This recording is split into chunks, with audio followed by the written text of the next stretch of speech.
Sasa turakomeje n'ubwicanyi bwo mu mwuka aracyadedemana kiza muri bw'ikinyarwanda amasoza turagimana ese muri amahoro kadukomeze. Sasa ndagiye mwibuke muri video yabanje twabonye yuko Satani yohereje abagaragu be bamugandukiye mu mukumbi.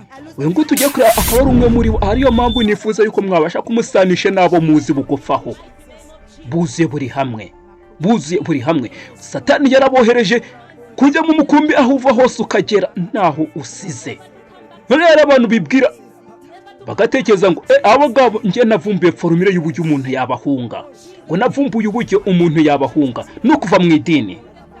Mwene data iki kintu gikoze ukibwirijwe n'umubiri utakibwirijwe n'umwuka waba wibeshye pe. Waba wibeshye kubera iki? Aba bantu boherejwe ku mukumbi wa Kristo aho uva hose ukagera. Yaba uri mu madini yaba uri hanze yayo, yaba ku social media ku mbuga nkoranyambaga ndetse n'ahandi hose bariyo. Kubera iki?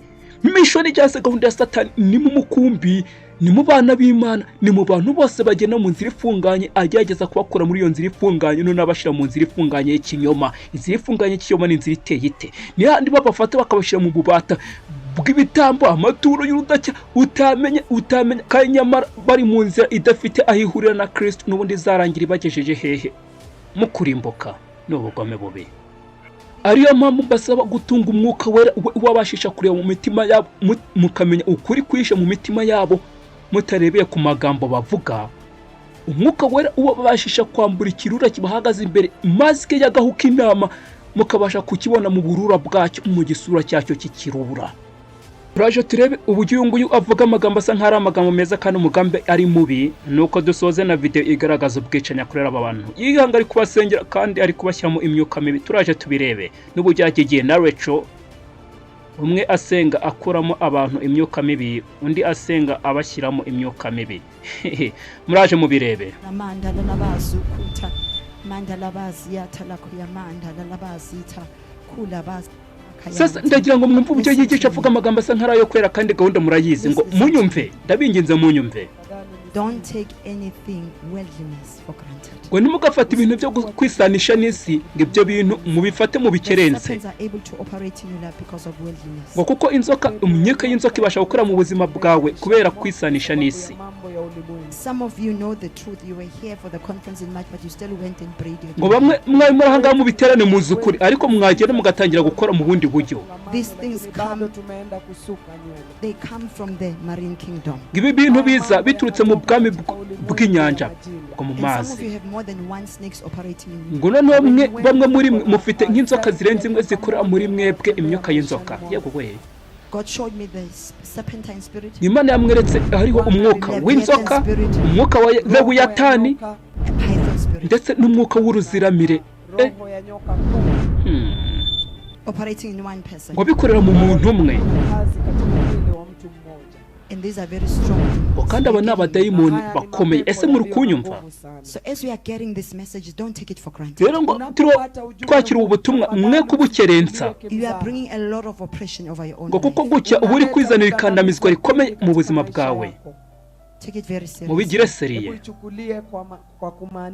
If you have any tattoos on your body, niba ufite tatu ku mubiri wawe, devil operates with tattoos. Ngo Satani akorana n'amatatu. The moment you get a tattoo, ukimara kugira tatu, your DNA is changed. DNA yawe ihita ihinduka. Kuna sehemu ya damu yako iliyobadilishwa. And demons are operating in your blood. Ubundi abadayimoni bagatangira gukura mu maraso yawe. So if there's any other person with a tattoo, niba hariho umuntu ufite tatu and you are here because we've done ukabura ahangaha ngo kuko ibintu tuba twarabikoze tutabizi, we need to anoint it. Dukeneye gusigwa amavuta so we can rebuke the devil. ngo kugira tubashe gucyaha sekibi. And make sure wherever you have a tattoo, ngo ubundi umenye neza ko ufite tatu hariho hose. Now that God has set you free, ngo none Imana ikaba yakubohoye, cover it. yitwikire. Always have your body covered. Buri gihe umubiri wawe uhora utwikiriwe. Because you do not want the enemy to come in through those tattoos. Kuko ngo ntiwashaka yuko Satani yinjira muri iyo tatu ngakuzemo. Ngaho yabiri hose ku kuboko kwawe gore gutwikiriwe. Icyubahiro kibe icya Yesu Kristo. Ese ibi bintu turi kubyumva? This message of holiness, it seems so simple, ngo ubutumwa bwo kwera busa nk'abworoshye, Inakaa kirahisi. and a lot of us take it for granted. Lakini wengi ngo hanyuma benshi muri twe turabukerensa, It can keep you in captivity for the longest time, ngo bwabasha kugushyira mu bubata igihe kirekire, frustrating your life and your family. babaza ubuzima bwawe ndetse n'umuryango wawe. So please take it very seriously. Ndabinginze mubafate mu buryo buri seriye, mubukomeze In the name of Jesus mu Christ. izina rya Yesu Kristo. And I'm going to ask if you have any weaves at home. Ngo ndaje mbabaze niba mufite ibintu by'ibisuko, ibiplante, ibintu by'imikufe n'ibikomo, ibintu nk'ibyo, ngo niba ushaka Yesu ngagufashe. You've heard the message. Wumvishe ubutumwa, Plead with you by the mercies of God Ninakuomba kwa rehema za Mungu. that you get rid of all of those things. Hebu ngo enenda ibyo bintu ukitome. ubyangize In the name of Jesus Christ. mu izina rya Yesu If you Kristo. do not know how to get rid of it, ngo niba utazi uburyo wabyangiza, Utakavyovitupa. because sometimes it depends on where you are spiritually. ngo kuko rimwe na rimwe biterwa n'uburyo uri mu mwuka, So as you burn those things, some demons can attack you. ngo nuko watwika ibyo bintu ugasanga abadayimoni bamwe baraguteye, Bring it with you to church. uzazane nabyo mu rusengero. The Bible talks about in the book of Acts, ngo Bibiliya ivuga mu gitabo cy'ibyakozwe n'intumwa, where Paul went to preach, aho Pawulo yagiye kwigisha, and there was the python spirit that was operating in that city. ngo hanyuma hariho umwuka w'uruziramire wakoreraga muri uwo mugwa. After he preached, they brought all their books ngo nyuma yo kwigisha witchcraft bazanye ibitabo byose by'ubupfumu bari bafite, and every ungodly attire, and he burned them. nuko ibyo bintu So we need to have to get arabitwika. rid of all of these things. Ibyo bintu rero tugomba May the kubyangiza. Lord be glorified. Acha jina la Mu Bwana izina ry'umwami rihabwe So I want to icyubahiro. give people an opportunity to receive Jesus. Kandi ndashaka guha abantu amahirwe yo kwakira Yesu Kristo, Sometimes we can struggle a lot with demons, but people don't have Jesus. kuko kenshi ushobora kugirana n'abadayimoni ariko kubera It is kutagira Jesus Yesu. Christ, the only one who sets people free. ngo ni Yesu wenyine ubohora abantu. ndiye anayeweka watu huru. In the book of Joel chapter number 2 verse 32, the Bible says, ngo mu gitabo cya Yoweri ibice 2 umurongo wa 32 Bibiliya whoever shall call on iravuga, the name of the Lord Jesus ngo uzambaza mu izina ry'Uwiteka shall be saved wese and shall be delivered. azakizwa. Iri jambo mvuze muri Bibiliya y'Ikinyarwanda bigaragara muri Yoweri ibice 3:5, kuko ibice bibiri ntabwo bigera ku murongo wa 32 bigarukira kuri 27. muri abantu nimuze mwakira Yesu. And if you are not sure you are saved, come and receive Jesus. ngo yewe niyo waba utazi neza yuko wakijijwe, ngwino wakire Because you need Yesu, to be sure of your eternity. kuko ugomba kumenya neza aho uzajya mu bugingo bw'iteka. You need to be so sure that even when you get, if you can get hit by a car when you leave here, you know you are going to heaven. ugomba kumenya neza uramutse uvuye aho ngaho ukagongwa n'imodoka wahita ujya mu ijuru. Unapoondoka hapa na kukufa utakuwa unaingia mbinguni. And by God's grace, I think on Saturday or Sunday we'll be baptizing people.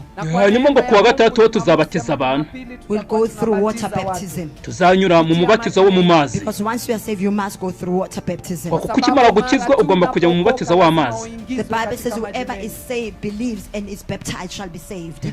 Biravuga ngo kwamba mtu yoyote uwizeye agakizwa arabatizwa. So we'll do both water baptism and baptism of the Holy Spirit. rero tuzakora imibatizo yombi, uwo mu mazi n'uwo mu mwuka, kuko byose ngo ni Sister ingenzi. Rachel was talking about being led by the Spirit of God. ngo Rachel yahoze avuga kuyoborwa n'iby'umwuka, So we need to kuyoborwa n'umwuka wera. lead you on how to be baptized Rero with the dukeneye- power of the Holy Spirit. dukeneye kubayobora uburyo babatizwa mu mbaraga za So mwuka you wera. can be led by the Spirit of God. ngo ni ukuyoborwa n'umwuka w'Imana. wibuke And when you have the Spirit of God in umwuka ashaka inside of you, kubabatizamo, ngo ufite umwuka wera, there is no muri devil in weho, hell that can stand ngo against you. nta dayimoni ryo mu ijuru ryabasha kukwataka Jesus kuguhagarara Christ says in imbere. the book of Acts chapter number 1 verse number 8, ngo kuko Yesu yaravuze mu byakozwe n'intumwa you igice shall cya mbere receive power when umurongo the wa Holy Spirit 8, has come upon you. ngo icyo kuri muzahabwa imbaraga umwuka So wera what imparts n'abamanukira. upon you power, ngo rero utagira ngo tubahe that you may be imbaraga, able to stand against the wiles of the ngo devil. kugira ngo mubashe guhagarara mudatsinzwe n'ubwenge bw'umwanzi. For we wrestle not against flesh and blood, ngo kuko tudakira n'abafite but we amaraso wrestle n'umubiri, against principalities and powers of darkness, ahubwo dukira n'abatware and n'abafite of darkness in ubushobozi the spiritual realm. n'abategeka isi y'umwijima. Hey. So we need to empower you by baptizing you by the power of the Holy Spirit. rero ngo dukeneye kubaha imbaraga tubabatiza mu mwuka wera. Glory to Jesus Christ. ngo icyubahiro kibe icya It's Yesu the Kristo. baptism of the Holy Spirit that gives us power. ngo ni umubatizo w'umwuka wera uduha imbaraga. Glory to Jesus Christ. ngo icyubahiro kibe icya I Yesu know that Kristo. we have got a set program, Ninajua tuko na hariho gahunda bashyizeho, mpangilio yetu, but if the Holy Spirit wants us to adjust it a bit, we will adjust it. ariko umwuka wera nibagira ngo tuwongere So that uwo people are mwanya empowered by the Holy turawugira, Spirit. ngo kugira ngo abantu bahabwe imbaraga za When they mwuka get wera. back home, kugira ngo batabasuye imuhira demons will not continue to attack them. abademoni ntibakomeze kubatera ngo bababaze Because they need the power of the Holy ngo Spirit. kubera iki bakeneye imbaraga za Mwuka wera. Glory be to Jesus Christ. Icyubahiro kibe icya Yesu Kristo. Glory to Jesus Christ. Icyubahiro kibe icya Yesu Kristo. Please, can you niko give avuga receive people that want to receive Jesus? Are we all saved here? ngo abantu mutunganya ahantu baze ngo ariko twese twarakijijwe bagiye kwakira Yesu Kristo. Are we all saved here? Umva avuga Jesus Christ on when was it?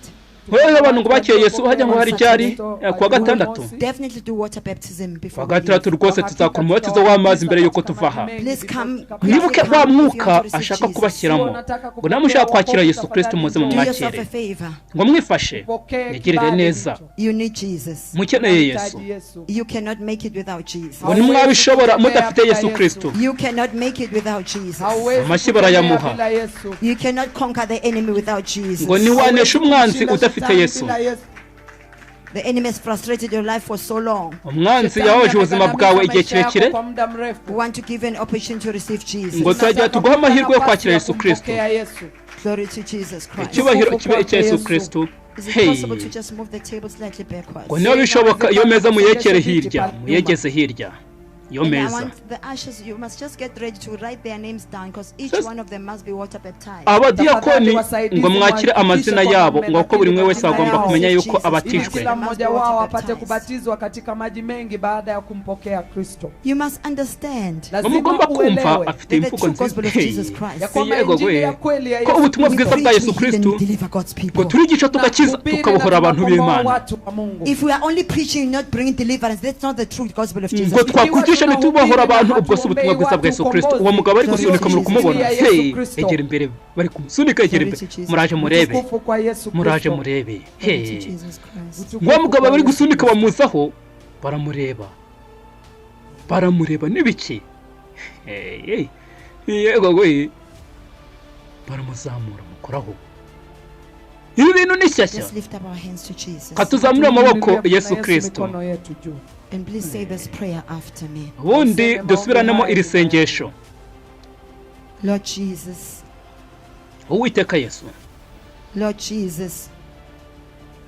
bagenda basubiramo. I believe ngo ndizeye that you are the beloved Son of God. ngo ko uri umwana w'Imana. Good. I believe ngo ndizeye that you died on the cross of Calvary ko wapfiriye ku musaraba i Kalvari for my sins. wapfiriye ibyaha byanjye. And I believe kandi nanone ndizeye that you rose again ko wazutse and you are seated on the throne ubu ukaba wicaye ku ntebe on the right hand side of the Father. mu ruhande rw'uburyo Today, Lord Jesus, rwa data. uyu munsi I Yesu receive you ndakwakiriye as my Lord and personal Savior. nk'umwami n'umukiza w'ubugingo bwanjye.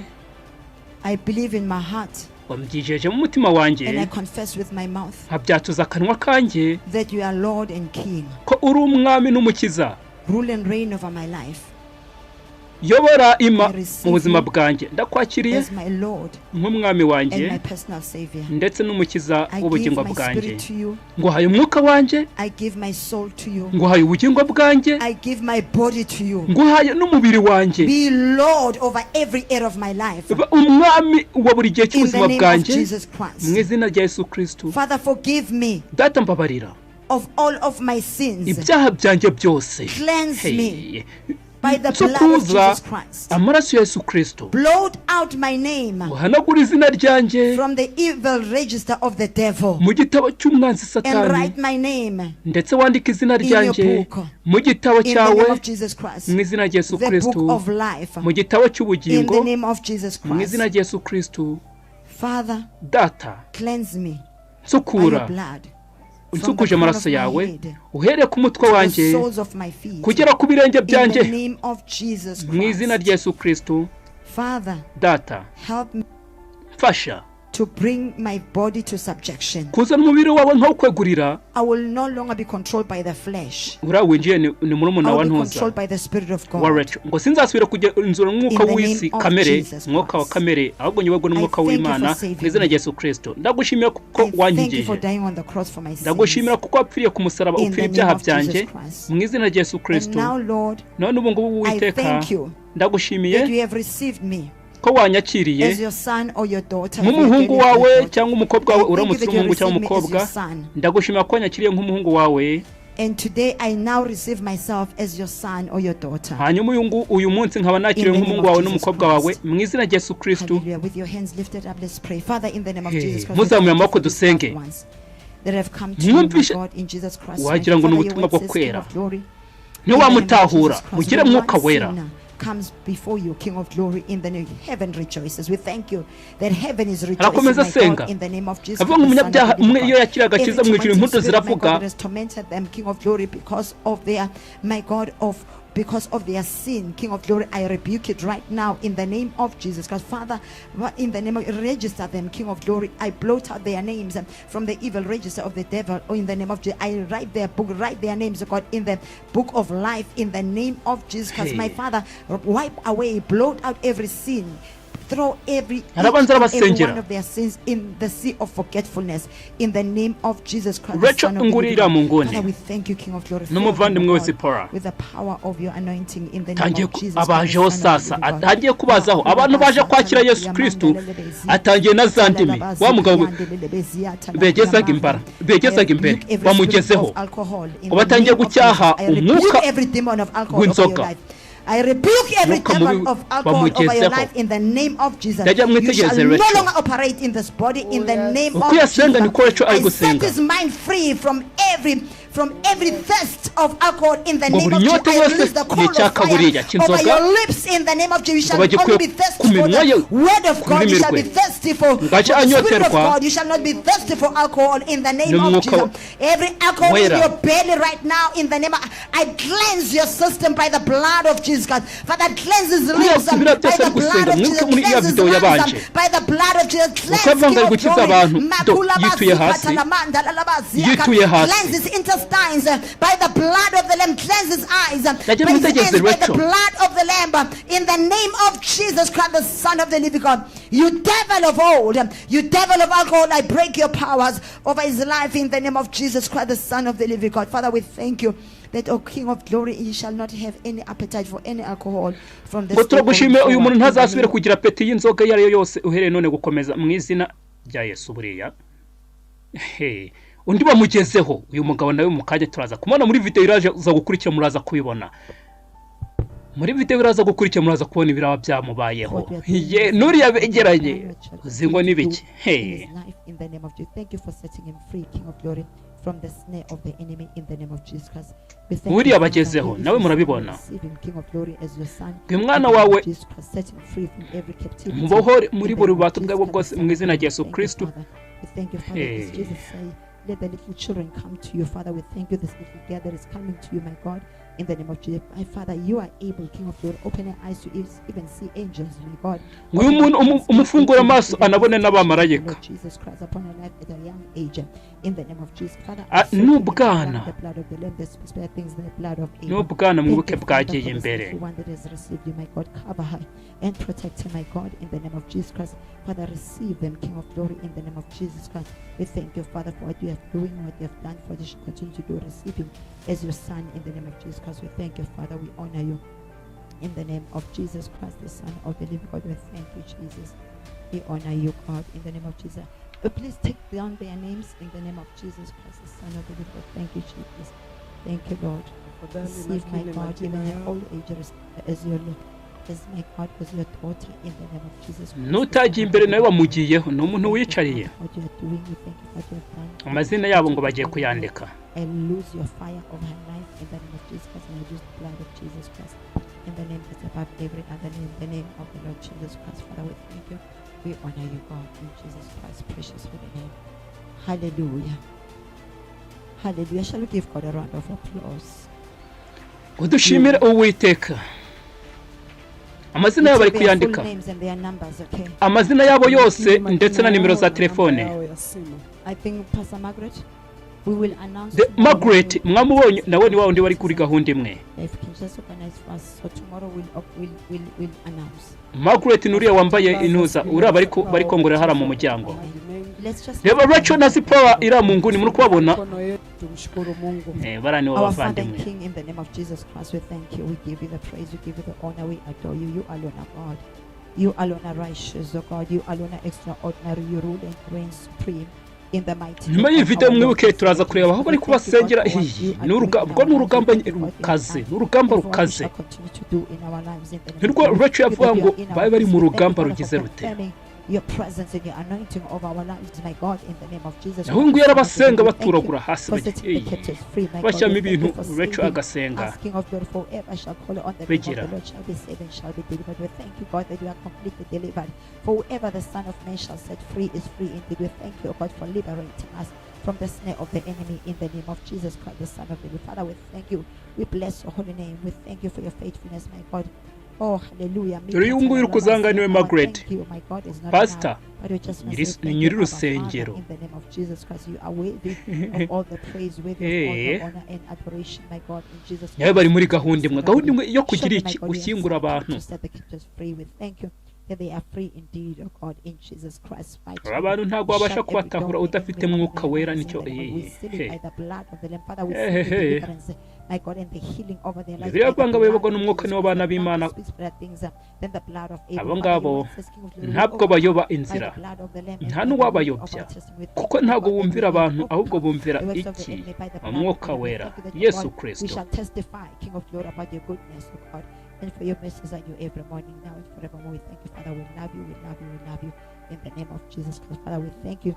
Even as we go home, King of your different destination, Father, cover us with your walls of fire, cover us with your, and the angels of the Lord encamp all around us to deliver us, God, in the name of Jesus Christ, the Son of the Lord. Cover us with your walls of fire, in Jesus Christ's mighty name. Father, I take up divine insurance, which is the blood of Jesus Christ, against any form of accident and tragedies, my God, in Jesus Christ's precious holy name. Father, I will pray, God, for visitation even in our dreams, my God, visions, my God. Open our eyes to see in the spirit, of God. Open our ears to hear your voice clearly, my God. Make us sensitive, my God, in the spirit, in the name of Jesus Christ, the Son of the living God. We thank you, Father.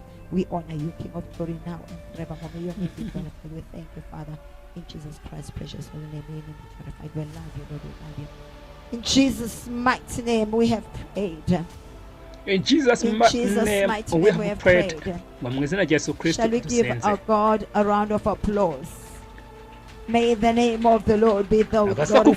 Hallelujah, hallelujah, hallelujah, hallelujah. Hallelujah, that is the God that we serve, that heals, that delivers, that sets free. May the name of the Lord be glorified. Hallelujah. Glory be to Jesus. Amen.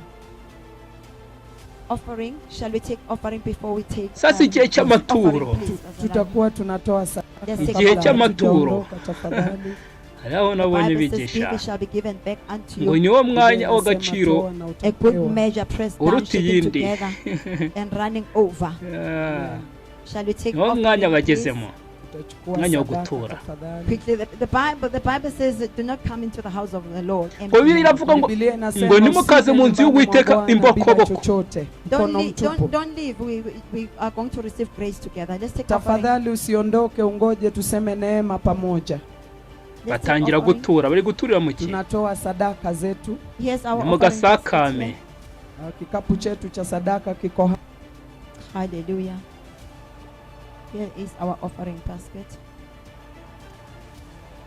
Agaseke kana agasakame na agasakame. Offering unto the Lord. We bring offering unto the Lord in the name of Jesus.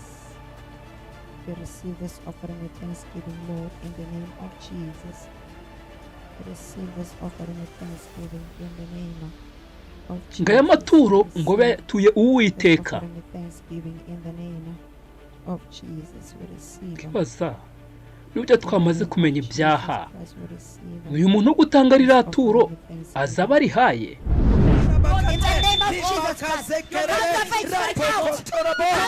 Sasa tuje muri ya video mwabonye bamugaye byamubayeho nibiki bamusize ku maboko ni bivuta nibiki yewe ibintu byamubayeho. Hara hirya hari undi mumama niba atari umukobwa ibintu heyi bafite ibintu by'ibivuta biri mu gicupa gisa icyatsi.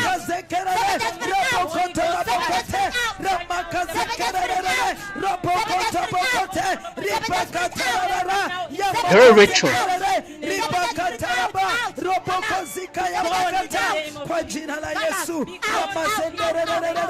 ubuntu n'ubwicanyi rajya muze kureba n'ikinyuranye urebe uraco ubujya ari gusenga urebe n'uramumama ubujya ari gusenga uramumama we yabigize fayiti bamushyire amaboko ku nda zanyu bamushyire amaboko ku nda zanyu kujya bigende bite ngo mujye mukanda mujye muzikanda inda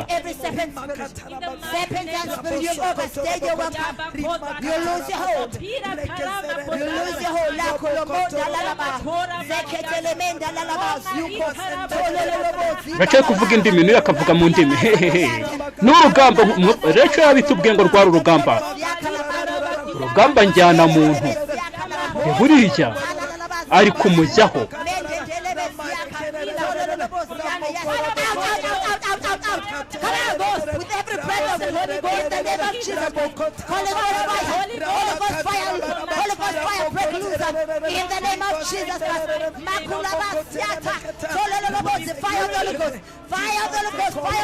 ndagira ngo mwibuke ubundi Yesu ntabwo ari uwo kuminwa Yesu kumva umuntu avuze Yesu ntutekeze ngo ni Yesu avuze Yesu nuri mu mutima Yesu nuri mu mutima niyo mpamvu abahanuzi b'ibinyoma bavuga Yesu kumbe mu mutima ntabwo ari Yesu bafite bazi Yesu bavuze bari kongurana we kandi bari kugigira bafatanyemo mu rugamba rw'umwuka ariko ku mubiri ukubona Rachel aravuze ngo yagomba kwigira nkaho nta kibazo gihari Rachel akaguma abwira abantu ngo mukomeze musenge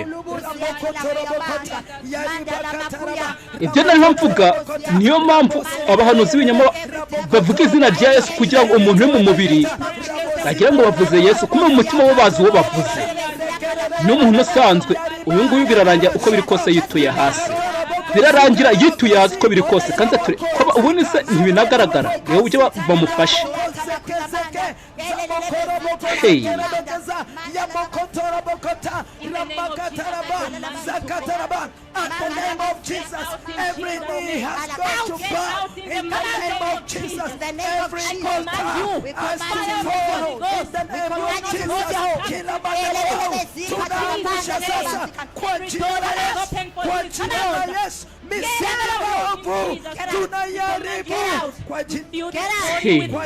ahantu kuhabona nko kugira ngo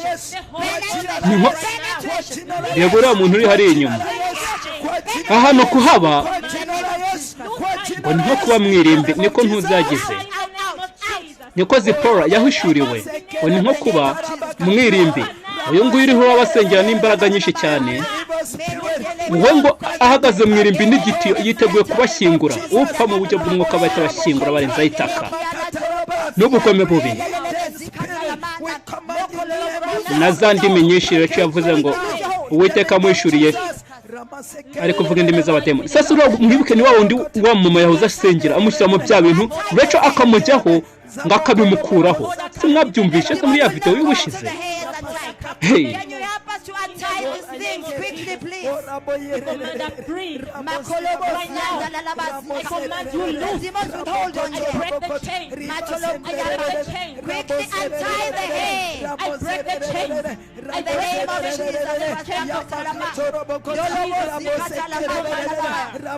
Now break the chain. Rachel Vango acagaguye iminyururu. I break the chains. Acagaguye iminyururu bamubohesheje.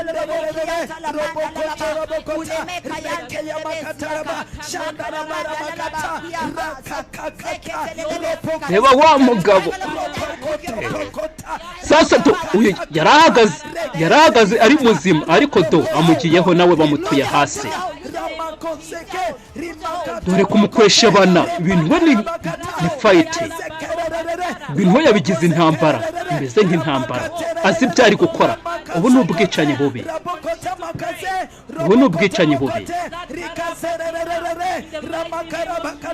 abantu bakaba bihagarariye bameze neza byagiye nta kibazo ariko bagahita bamukwamisha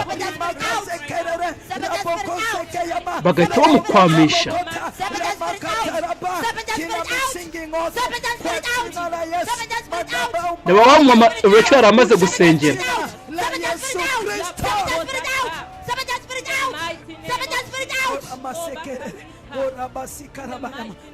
spirit out in the name of Jesus Christ. I command you with the authority of Jesus. In the name of Jesus Christ, you've overstayed your welcome. Get out of this girl, get out. In the name of Jesus Christ, the Son of the living God. Get out. You devil of old, out. In the name of Jesus, Leviathan spirit out. ngari kuvuga ngo umwuka wa Leviathan ngo muvemo akagira amaboko kuri ubura ari kumukura byibuze naho wareba n'amaboko bagira ngo ari kumushyira amavuko sinzi niba ari uguca urubanza ariko cyari ko najya ari kumushyira ariko abashose se yabifuza ubundi niko in the name of Jesus. In the name of Jesus. dore wa mugabo byakwamye wagira ngo yabaye umurambo. In the name of Jesus, lose your hold. Lose your hold. In the name of Jesus. Lose your hold in the name of Jesus Christ. Lose your hold. In the name of Jesus Christ. Wa mugabo wabaye nk'umurambo bamujeho nawe. Bamujeho nawe. Do. Ubu se kavuye kuriya aramukijije agiye ku wundi uriya waramukijije amusize kwamye kuriya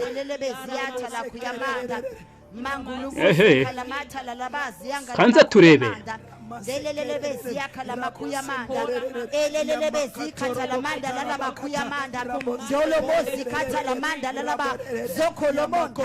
Every plantation of the devil in your belly be uprooted, be uprooted, be uprooted, be uprooted in the name of Jesus.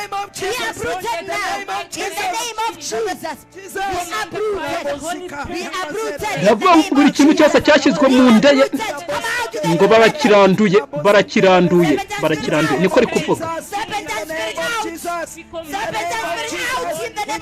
Umwuka w'inzoka umuvemo ngarategeka umwuka w'inzoka ngo umuvemo kuba mujye mubyumva imusane uko avuga ngo umwuka runaka muvuyemo ngo namuvemo ahubwo niko awumushyizemo umugabo kwigaragura. Come out in the name of Jesus. Come out of him. In the name of Jesus. Out in the name of Jesus. Ewa wa mama kubera ko nyine ntuza maze kugira Rachel amugiyeho. Ubundi uko bimeze ni amuru kubibona uwo uramama ari kumara gusengera amaze kumucyamo ibintu Rachel ari kumujyaho agasenga bimukuramo.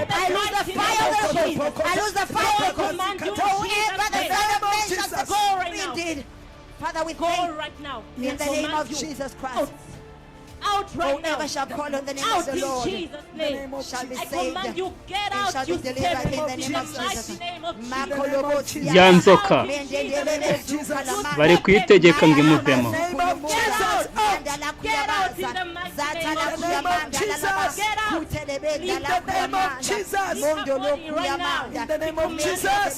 Leave her body right now. Python spirit, we Python spirit out. I command the Python spirit out. Do. Ayisaza kuri wa wundi Rachel ari gusengera. Yewe goye. Python spirit out. I command every Python spirit out. In the name of Jesus Christ. In the name of Jesus Christ. Bura. You will be gone. You will not operate in the name of Jesus Christ. In the name of we break your power bigenze over bite their lives. surugamba rurarangiye indimi Rachel akavuga kubohoka freedom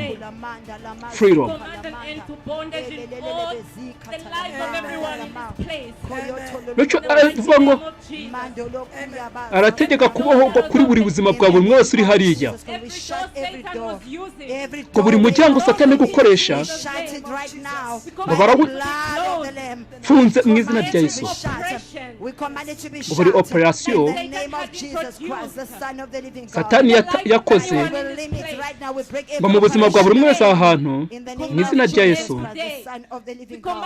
turategeka ngo birangire none turategeka kubohorwa ngo Bibiliya yavuga ngo uwo mwana abohoye azaba abohotse by'ukuri whom the Son sets free shall be free indeed.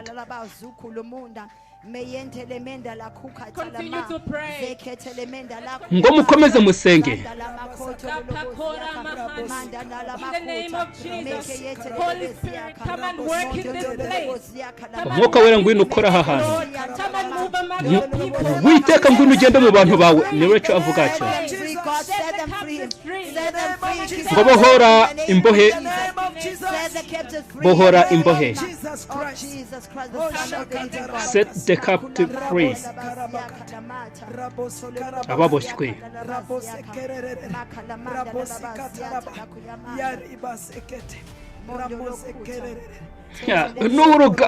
N'urugamba Rachel yarabivuze muri ya video y'ubushize mwarayibonye.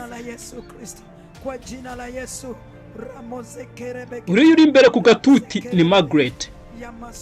Wa wundi nabo bafatanyije mu mugambo mwe. Ngo ninde bariho?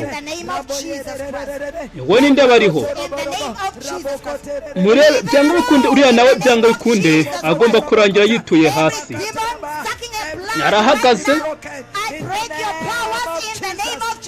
Ariko birangira nawe yituye hasi. You shall no longer suck the blood. In the name of Jesus Christ, you shall not suck the blood. In the name of Jesus, it's enough. It's enough. It's enough. It's enough. In the name of Jesus Christ. In the name of Jesus. You shall no longer operate. In the name of Jesus Christ. Yes. I break every covenant, every blood covenant over your life. I break its powers. Every demonic covenant of blood, every demonic blood covenant, I break your powers right now in the name of Jesus Christ.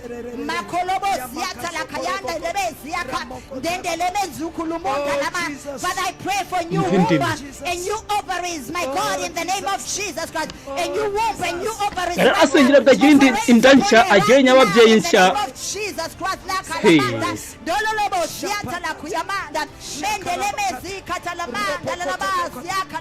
Filime iyi video yo ikaba iri kugera ku musozo iri gusatira umusozo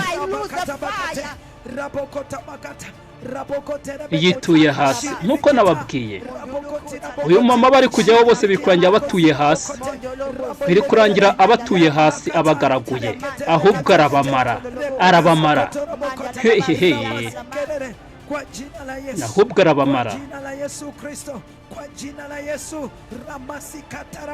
Maze ari kujya ku musozo mbabwira ngo mukomeze kuyobogwa na Mwuka wera. Umwuka wera uri ubabera umuyobozi.